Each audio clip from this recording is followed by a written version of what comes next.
Hola amigos, soy José Beltrán Peña y les doy la bienvenida a su programa Palabra en Libertad, programa que es auspiciado por la Sociedad Literaria Amante del País y que se difunde a través de las plataformas de Eventos Totales TV. Disfruta de la experiencia.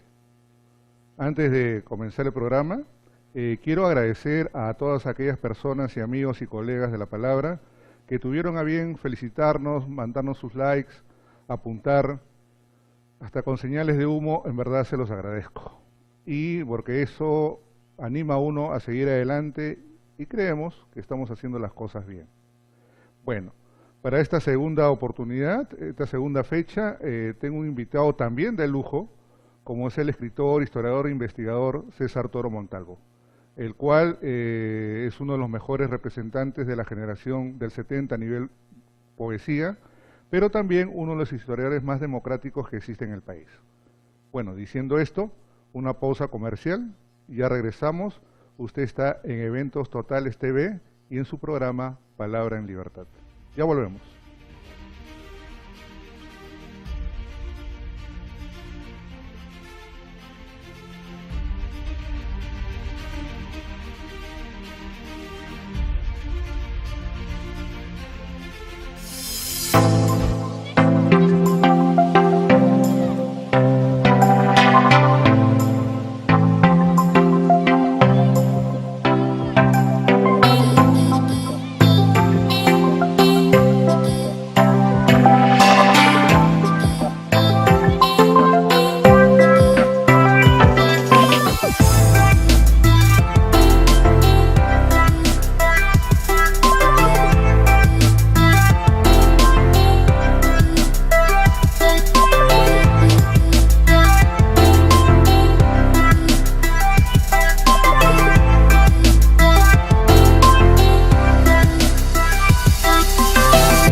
Hola amigos, estamos de vuelta y como les manifesté, está conmigo a mi siniestra el doctor César Toro Montalvo. En verdad que me siento muy contento porque él fue uno de mis maestros en la universidad y que ahora somos grandes amigos imbuidos dentro del campo literario y todo el quehacer, que es lo que nos apasiona, que es la literatura. César, muy agradecido por estar acá, tu casa.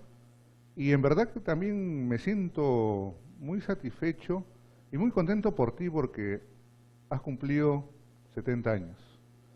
70 años de existencia fructífera en bien de la literatura peruana como creador, como investigador, como historiador. Y en verdad que eso es para aplaudirte. Y te agradezco de antemano de que por esa fecha tan memorable en tu vida presentes estos dos libros que a continuación voy a presentar, Proverbios y Aforismos, ¿no? Este es uno de ellos, y también nos ha traído como primicia el machote de su libro Tao y Zen de la Alhambra, ¿no? Ambas publicaciones magistrales como creador y que va a dar mucho que hablar, lo he estado revisando, le he leído un poco y también me siento muy complacido de que me hayas elegido para ser uno de los presentadores de estas dos obras. Gracias. Bueno, César, ¿cuáles serían tus palabras de bienvenida? De bienvenida. Es un placer estar contigo en esta conversación, Pepito. Te voy a tratar así en el programa y considero que cumplir 70 años como poeta en el Perú casi es un riesgo y una alegría, pero más es una alegría de compartir la lectura con el Perú, pero también con la trascendencia de nuestro país. Como poeta anuncio ya el lanzamiento de 2 volúmenes, uno de ellos Proverbios y Aforismos y el otro Tao y Zen de la Alhambra. El primero, en un espacio de 15 años, ha sido acumulado en una faceta de pensador y de poeta. Y en el segundo, Tao y Zen de la Alhambra, es un libro oriental de literatura persa, árabe, china, sufí y también una serie de protagonistas de la cultura oriental. Es casi un libro de prosa en poesía. Ser poeta en el Perú significa siempre la alegría de escribir casi con la altura del poeta. Ser un poeta es un milagro, pero también hace la poesía milagros. El milagro de compartir, por ejemplo, en esta conversación que concedo después de una larga pausa. Sí lo sé, César, y por eso te agradezco, porque yo sé que no concedes entrevistas hace muchísimos años, y te comprendo por qué, y además de ello también porque, bueno, en fin, uno hay que seguir trabajando. Y la pregunta que te quiero hacer es esto, porque tú eres multifacético en la literatura, tú eres creador, investigador, historiador. Dime, ¿cómo haces en verdad, porque cómo haces para imbuirte y desarrollarte en todos estos campos? ¿Lo haces en forma paralela? ¿Separas la creación con la parte histórica? ¿Cómo es tu trabajo? Bien, esta explicación merece varias explicaciones. Como poeta y hombre de letras, comparto estos oficios simultáneos en horarios compartidos casi simultáneos. Como poeta trato la palabra de una manera muy especial como un culto, pero también es un culto ser historiador literario, ensayista, pero también analista de la literatura. No solamente la de mi país, sino también buena parte de América Latina y de la cultura literaria del mundo. Como verás, he publicado ya más de 100 libros hasta este momento y que podrán encontrarlo en la biblioteca de la Universidad, en la Pontificia Universidad Católica del Perú. ¿Cómo hago, me dice Beltrán Peña, para hacer estas actividades? En primer lugar, la del poeta es un espacio muy especial. Pasado ese espacio, ya me interno hacia el ejercicio del historiador, que es casi cotidiano, racional, lógico, y la del estudioso. Y también hago la del ensayista, que son trabajos de intensidad sobre el arte de pensar. Ser investigador de la literatura significa una responsabilidad con el oficio, también con la de mi país, la que siempre he mostrado o la que hacen otros intelectuales de esta misma escala. La literatura es un oficio del hombre, y con ese motivo el intelectual literario está siempre ejerciendo la poesía, la ficción narrativa en algunos casos, cuando yo ejerzo el cuento, la novela, y también el pensamiento crítico. nunca ha dejado de ser una motivación crítica cada una de estas actividades. Ejerzo la crítica como poeta, leo mis versos y me hago una autocrítica. Desde luego también cuando ejerzo la del historiador. Leo, por ejemplo, un poeta o un novelista o un dramaturgo o un peruanista y a través de toda su obra voy desentrañando su lectura, el legado que nos deja este estudioso citado. Y voy ordenando para presentar al lector a este protagonista desde sus obras, su temperatura literaria, pero también todo lo que ha mostrado en sus libros. Hago una escala bibliográfica, una escala biográfica, una escala crítica y una escala valorativa, pero también una crítica literaria, todo eso en el historiador literario.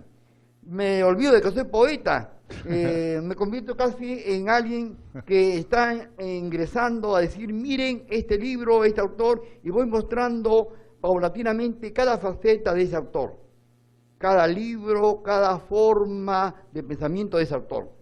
Y cuando termino ese periodo, dejo y vuelvo, porque escribo casi 7, 8 o 9 o 10 horas diarias, incluyendo sábados y domingos. Claro. Y entonces me meto ya al ensayo. Un tema que me ha impresionado, un autor, la lectura de un libro o de una generación, y introduzco, me meto allí y me toma más tiempo porque es el ejercicio valorativo de ideas.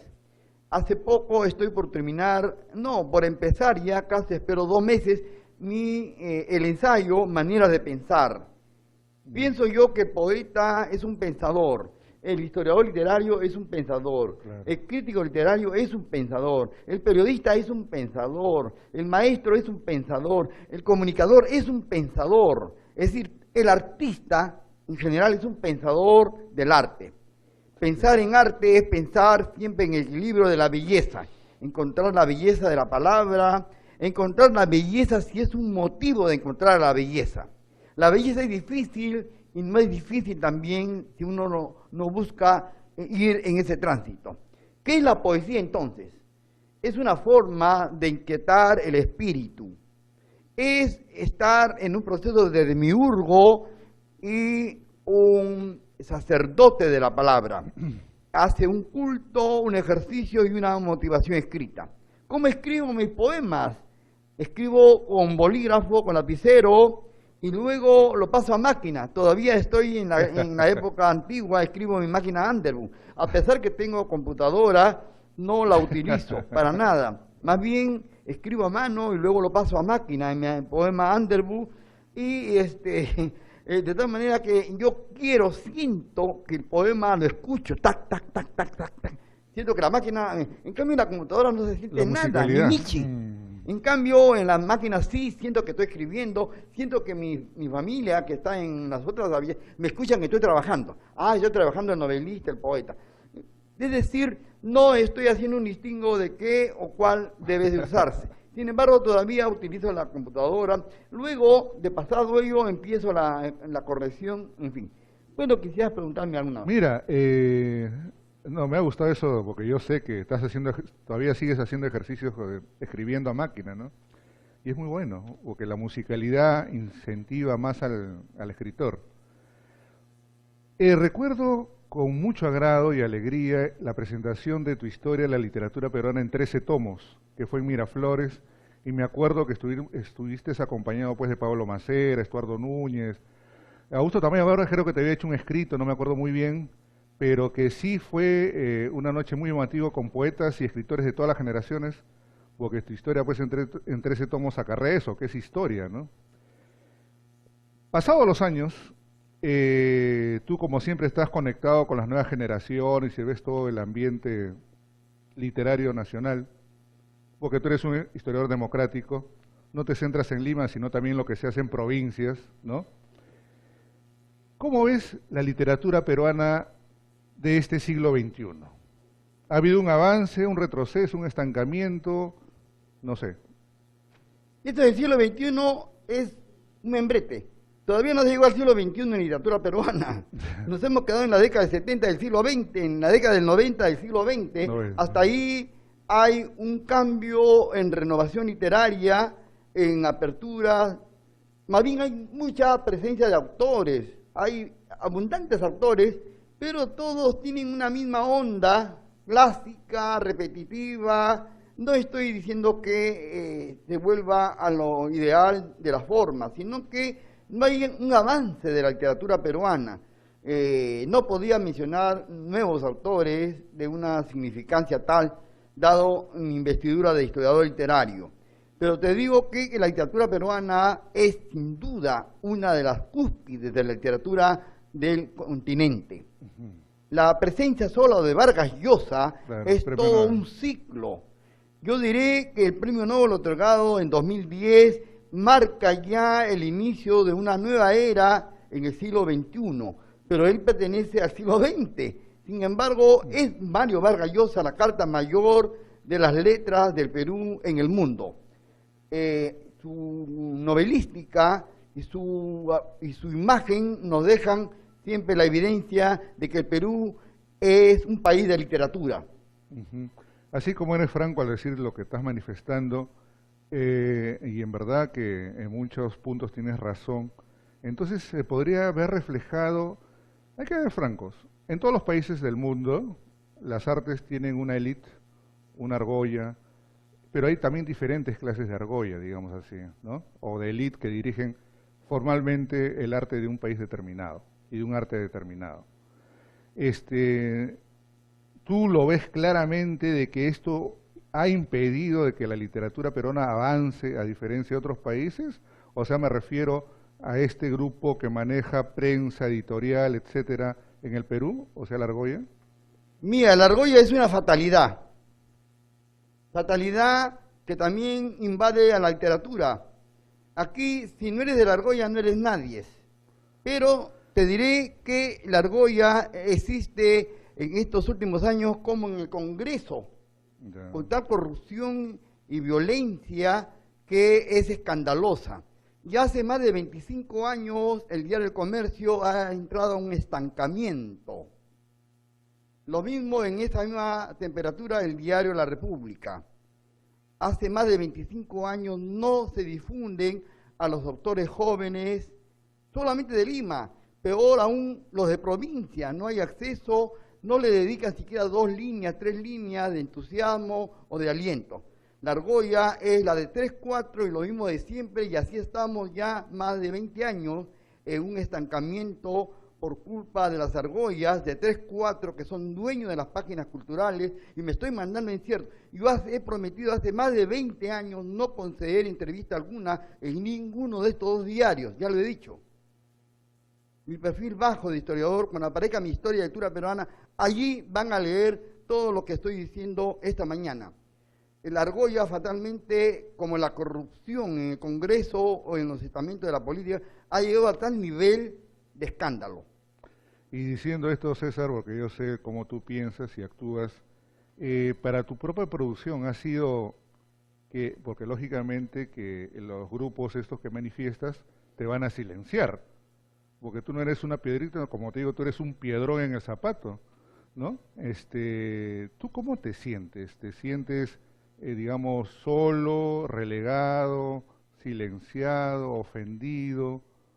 ¿Cómo tú como persona, como escritor, con todo lo que tú haces, cómo te sientes tú realmente? Más bien me han hecho un favor, el no estar saliendo cada momento en los periódicos. Más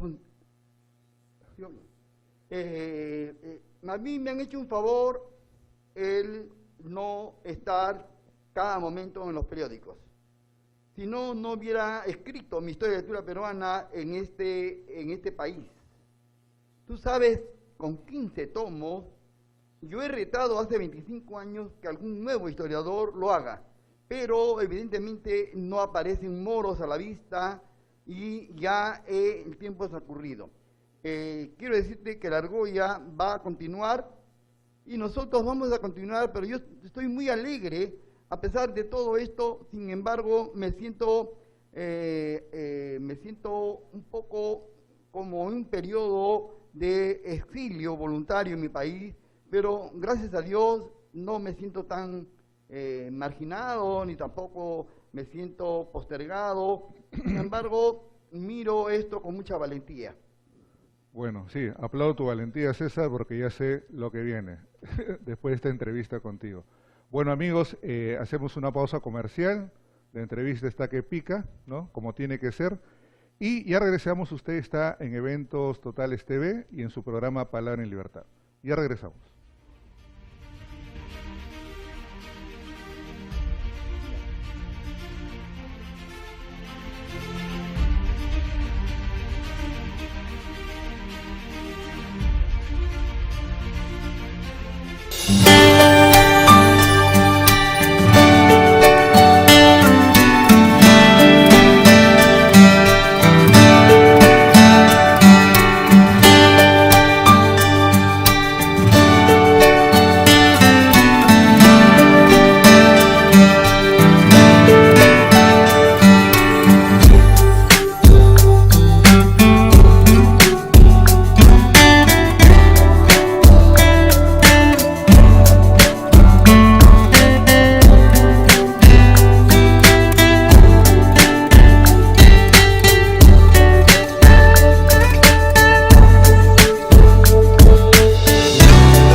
Bueno, estamos de vuelta y César, César, te quiero como poeta.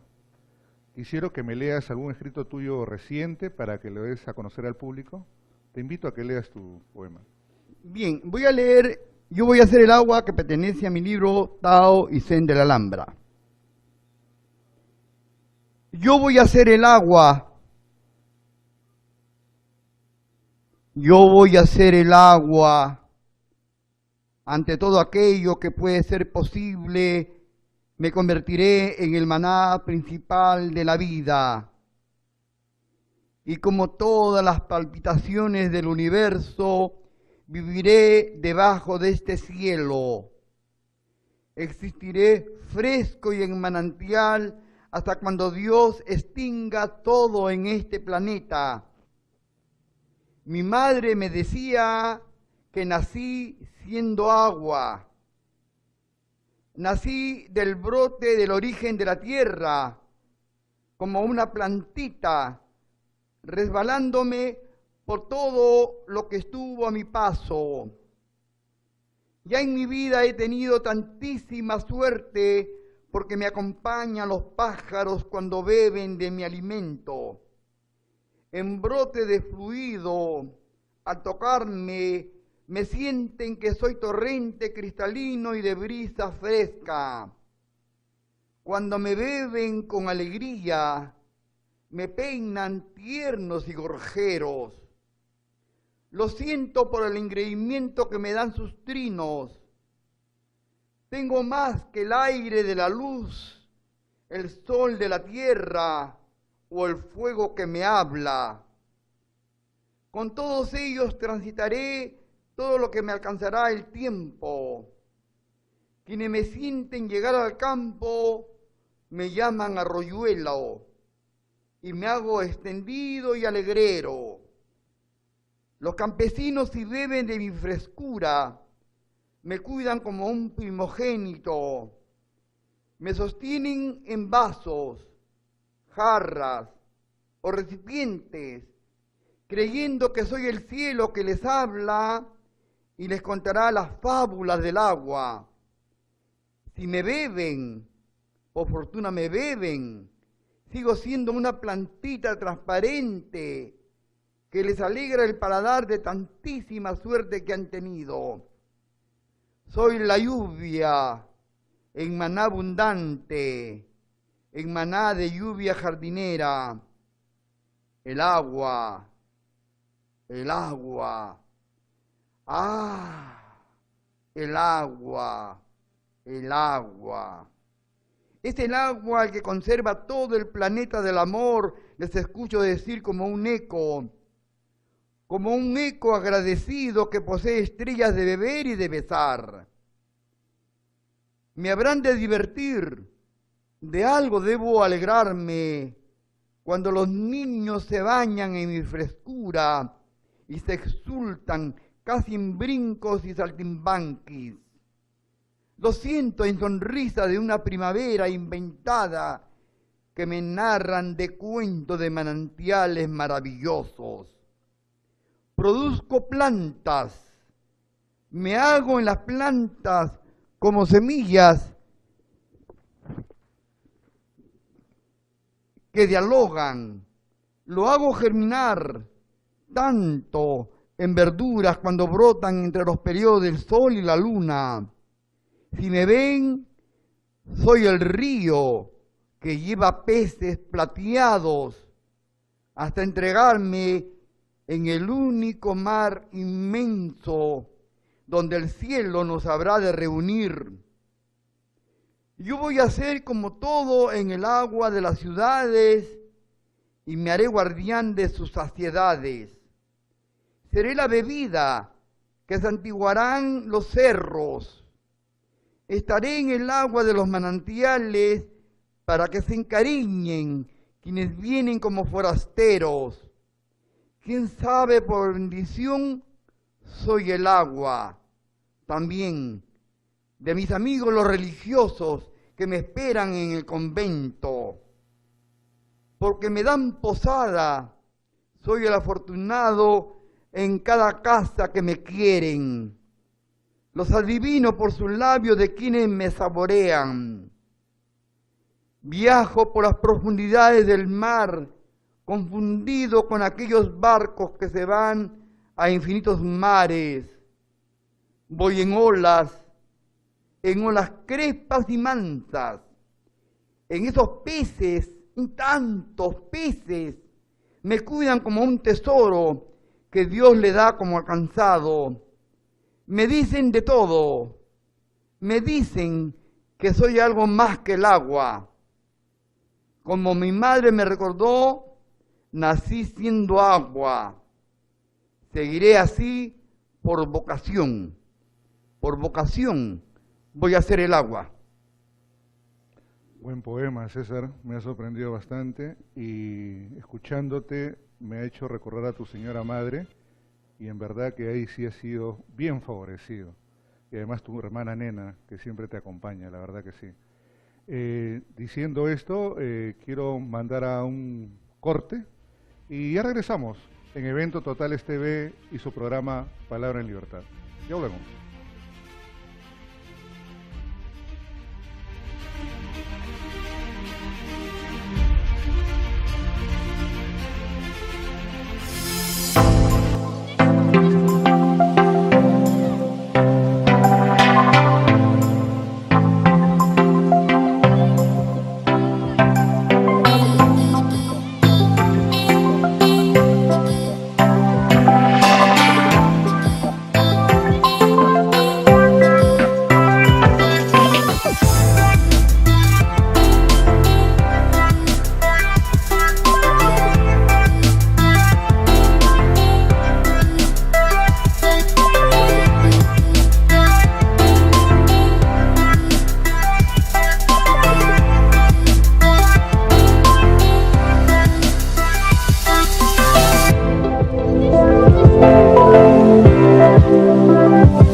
Amigos, nuevamente estamos con ustedes y César, el aporte principal de tu generación, la generación del 70, lógicamente. Hay 4 figuras centrales que cambian la vitalidad de la poesía peruana de fin del siglo XX e inicio del XXI. Enrique Verástegui, Jorge Pimentel, Tulio Mora. Ahí me quedo para hablar de 3 grandes reformadores de la literatura de la poesía peruana. Ajá. Bueno, yo he visto que en tu accionar dentro del campo de la poesía, la música juega un gran papel, y en tu vida también, porque siempre, hasta que lucía en la universidad, tú cantabas en las aulas. ¿La música qué papel juega en tu obra poética? Mira, la música es la fuente principal de la savia de un poeta, como en mi caso. Yo trabajo con música, escribo acompañado música 10, 12 horas con un fondo musical en mi biblioteca, y es la música como el agua que uno tiene que beber porque uno es artista o poeta o historiador o pensador. Siempre me he hecho la interrogante del título Mabú el meleno de la guitarra. ¿Quién era Mabú? ¿Existió o no? Mabú continúa en mi libro Tao Zen de la Alhambra, es un personaje hindú, viene del té sabú. Y le cambié la S por esto, pero Mabú es un personaje mítico, es un niño, una especie de casi mi alter ego, pero también es un protagonista de la mitología oriental. Ajá. Y eso fue uno de los marcos de mi primer libro de poesía, Mágicas, y Mabú, el meleno de la guitarra. Claro, y además ahorita recuerdo casualmente tu novela Cumbre, que es Vereca, para mí Cumbre, y que desgraciadamente no la han recogido, la crítica en sí como debió haber sido. Yo pienso que deberías tener una nueva edición. Vereca, ¿cuánto tiempo te tomó hacerla? Te agradezco eso de gestionar que mi novela Vereca sea Cumbre, no lo merezco. Se publicó en 1984 y no he pensado volver a editar, pero tal vez voy a retomar tu palabra y algún día me anime a editarla. Porque en esa época no había pues la computadora, y creo que te has tirado trabajando con el letraset, que antes eran, ¿no?, para hacer las letras, las figuras, etcétera, como han sido también los poemas visuales, ¿no? Por eso yo me pienso, ¿cuánto te demoró Vereca Mira, me demoré, yo lo escribí desde los 14 años. Ya. Y lo publiqué alrededor de los 29 años. Pero yo me adelanté a la computadora, todavía no se ejercía, y eso es casi una especie de una literatura media visionaria, adelantando mi época. Y fíjate a lo que he llegado, nuevamente estoy con la máquina de escribir, y sin embargo ya me adelantaba a lo que hace ahora el celular y el internet.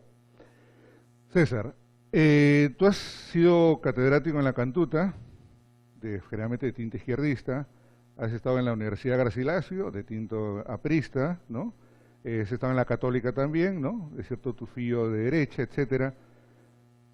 Para ti, ya como peruano, ¿tienes alguna ideología que defiendes, que representas a nivel político también, o no? No, ninguna de esas instituciones han prefigurado mi carrera literaria. No había sido un solitario profesor que siempre ha ejercido la creación literaria en forma muy individual, muy al margen de lo académico. ¿Y con quién ha sido tu mejor profesor, si tuvieras que elegir a alguien?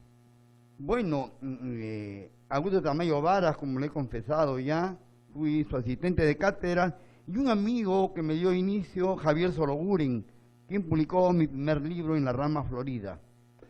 ¿Tú crees en la existencia de las generaciones así a rajatabla o no? ¿O es una cuestión, digamos, para tratar de escribir mejor la historia de la historia de la poesía peruana? No, uno se basa en el legado de los poetas o de los artistas, sabiendo la intensidad y la innovación que hay en esos artistas, y uno tiene que valorar al margen de si me gusta o no me gusta. El historiador tiene que ser como el juez probo, no es porque sea mi amigo o mi enemigo, sino hasta mi enemigo va a mi historia de tribunal si es bueno, y también así sea mi amigo y es malo, pues. Pero pues que la verdad un historiador no debe engañar ni mentir, aunque la historia nunca se termina, nunca se culmina. Y El Perú es un país racista, tú lo sabes muy bien. ¿Cómo afecta eso en la literatura peruana al momento de hacer las antologías, las historias, los ensayos? ¿Afecta? No, de ninguna manera me enriquecen. Me hacen enumerativo, multiplicador. ¿Y el Perú qué cosa es para ti? ¿El Perú qué cosa es para ti? El Perú es un país de muchos países, en mi cuerpo, en mi espíritu y en mi cerebro. ¿Y Lima? Lima, una ciudad fragmentada y maloliente. Maloliente. Y dime una cosa, tú eres muy amigo de los amigos. Eso siempre he notado desde el siglo pasado. Pero ¿cómo tomas cuando te hacen una traición? Mira, yo soy un hombre que me encabalgo en las cosas positivas y tengo el sentido de la tolerancia. Y la tolerancia me ha permitido ser un poco sabio, aún con aquellos que no están conmigo y están. Pero la tolerancia es un buen camino para un hombre probo, sincero y cristalino. Cumple 70 años. Lógico que hay que celebrarlo. Lo estamos celebrando acá también, César. Si tuvieras, por eso acaso el motivo, falleces y te dan esa oportunidad de regresar a la vida, ¿elegirías nuevamente el camino engorroso, alegre, triste, mágico de la literatura? Sí, volvería a hacer lo mismo que estoy haciendo a lo largo y ancho de todos mis 70 años. Volvería a hacer lo mismo. Yo creo que no voy a morir, más bien va a morir la muerte, más bien porque le falta vida.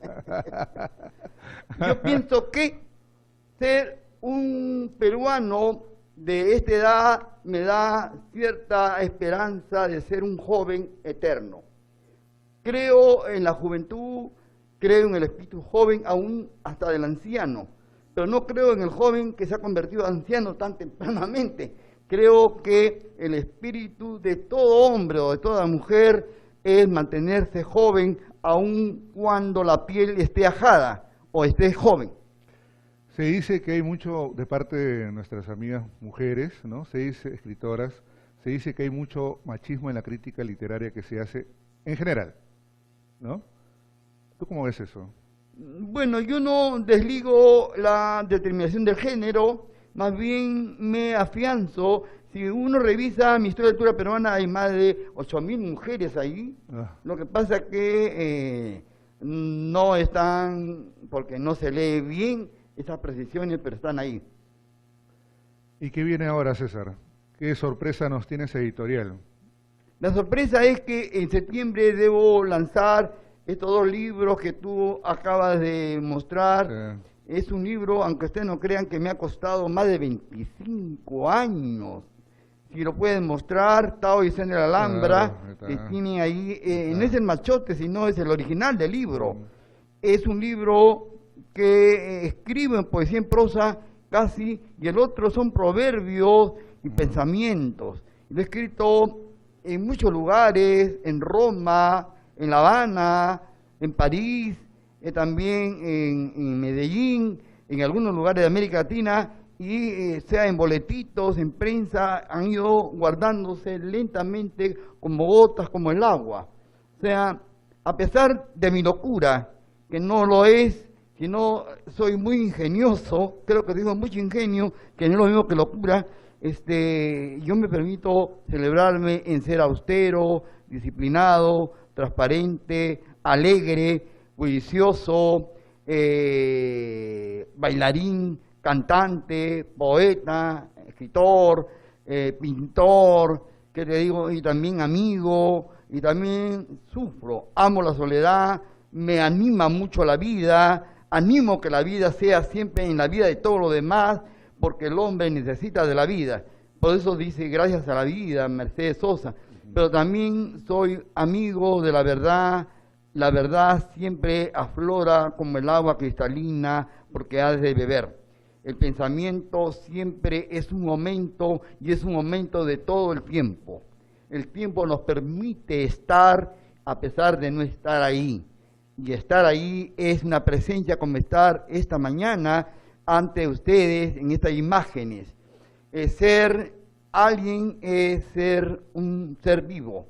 Ser en el estado de ser es casi una eternidad y sin embargo es un minuto, un espacio, un segundo. La muerte no existe, la muerte la han inventado los otros. La vida sí existe, gracias a la vida, que la vida continúa, porque la vida es continuación de la vida. Y hay una cosa, César, valgan verdades, tú te has casado con la literatura. Para mí ha sido un placer conversar contigo, Pepito, así te trato desde hace muchos años, te recuerdo con mucho cariño. No se olviden, ha sido mi alumno en la Universidad Garcilaso de la Vega, cuando él estudiaba Derecho, y vean lo que es ahora un intelectual vigoroso, de tu talla, y para mí ha sido un placer conversar después de muchos años de hacerlo. Espero que ya cuando aparezca el próximo año, los tres, de cada un tiempo de literatura peruana, ya lo podamos celebrar de una manera tan especial. Muchas gracias por todo. Gracias, César, y además de ello, porque yo creo que sí, todavía estás joven, como muchos de tu generación que ahorita están en la primavera del otoño de la vida, ¿no? Pero que sin embargo para el escritor pues seguimos teniendo esa vitalidad, no importando los años, no importando los problemas que tengamos, pero ahí el corazón de la literatura, yo creo que con muchos escritores talentosos, formalmente hablando en todo el sentido, que dedican toda su vida, desayunan poesía, comen poesía, defecan poesía también, mala, y también la comparten con todos sus amigos, con todos los colegas, y bueno. También con mis alumnos. Y también con los alumnos, lógicamente, pero lo importante es de que eso da vida. Y también quiero decir algo, ¿no? Para cerrar este bloque, de que la literatura es importante. Generalmente la sociedad nuestra, y creo que todas las sociedades, al poeta lo consideran pues como un vago, uno que está en las nubes. Y es falso. Si ustedes le cantan una canción de cuna a sus niños, eso lo escribió un escritor, un poeta. Si alguien quiere enamorar a una chica a los 15, 20, 25 años y agarra un poema, por si acaso lo ha escrito un poeta. En la última despedida que a veces se le realiza a un ser querido como una madre, a un padre, un hijo o una hija, y se da un poema, eso lo ha escrito un poeta.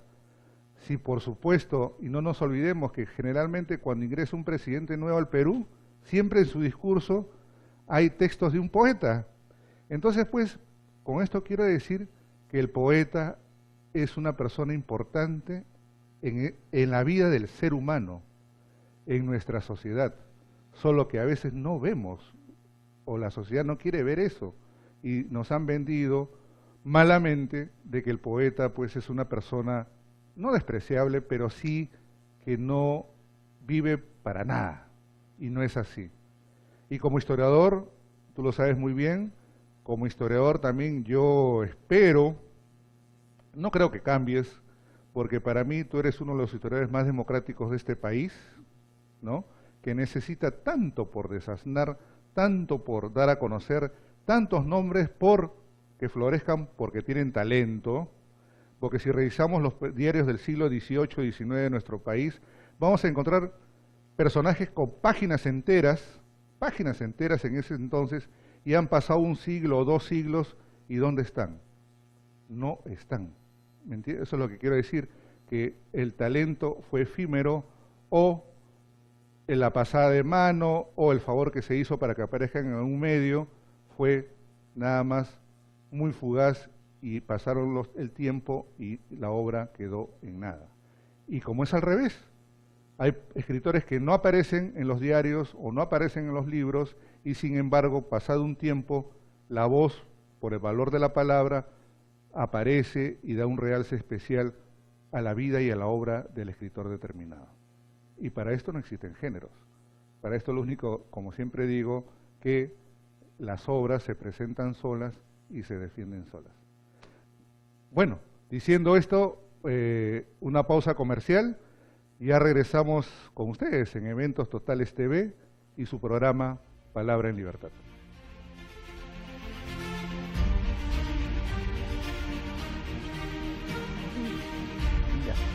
No, todavía.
Bueno amigos, estamos en el último bloque y en este bloque lógicamente quiero manifestar la aparición o algunos libros importantes que me parecen darlos a conocer.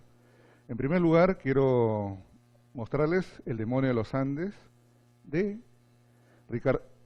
Ricardo Palma, el cual es un libro interesantísimo, el cual lleva un prólogo minucioso del doctor Alberto Varías Montenegro. Un prólogo que en 85 páginas digo, se ha imbuido magistralmente en tratar de analizar tanto la obra como la vida de Ricardo Palma en El demonio de los Andes. Y este libro ha sido editado por la Academia Peruana de la Lengua. Otro libro interesante también, que me parece darlo a conocer, es la antología peruana de cuentos peruanos de amor, que ha sido publicada por el doctor Ricardo González Vigil, bajo el título de Alma, Corazón y Vida. Y en esta antología, aparte de Alfredo Brais, Echenique, Zabaleta, Rosa Serna, Laura Riesgo, nombres importantes ya dentro del campo narrativo peruano, también me ha sorprendido y me parece muy bien y acertado que González Vigil haya considerado a escritores como Palma o Luis Benjamín Cisneros o Enrique Carrillo, o en este caso quiero resaltar también la figura de José Carlos Mariátegui, con su cuento El hombre que se enamoró de Lili Dant. Una bella edición del libro, y se los recomiendo a aquellas personas que les gustan los cuentos amorosos. También quiero manifestarles que presentar el último número de Estación Compartida, la revista que tiene ya, nacida en 1990, por lo tanto tiene 28 años de existencia bajo mi dirección, y en este número, que se titula Secretos de mi alma, se han publicado poemas de Yaneta Sanarán, ¿no? Una poeta importante, nueva, y que ha salido publicada en Estación Compartida. Otra revista que también quiero presentarles es el número 196 de Palabra en Libertad, y con todo el número dedicado a los haikus de Fanny Hen Wong. Fanny Hen Wong es una, como ya lo han escuchado, es una poeta de origen oriental chino y que sin embargo tiene toda esa vena, toda esa característica, todo ese humor para haber plasmado magistrales haikus ya a nivel ecológico, social, amoroso, catártico. Es una edición interesante y que se va a presentar también este 30 de mayo en el homenaje que se le brindará a la escritora Julia del Prado Morales.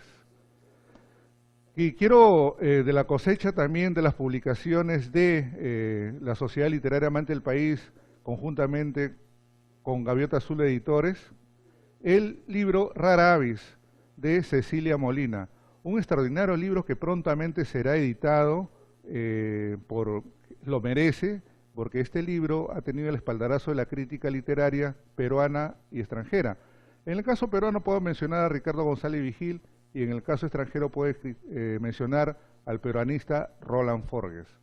Un libro interesante, un poemario interesante de una poeta aparecida en los años 90. Otro libro que también ha publicado la Sociedad Literaria Amante del País ha sido Alegría tras la locura y otros cuentos, de Jorge Flores Pacheco. Es un libro interesante de este joven autor, de Jorge Antonio Flores Pacheco, como digo, en las cuales podemos encontrar su pensamiento, su recreación a través de ficción, pero referidos al campo amoroso, como también al lugar de su nacimiento. Él es, entre comillas, paisano del poeta Enrique Verástegui, porque ha nacido en San Vicente de Cañete, ¿no? Un libro bueno.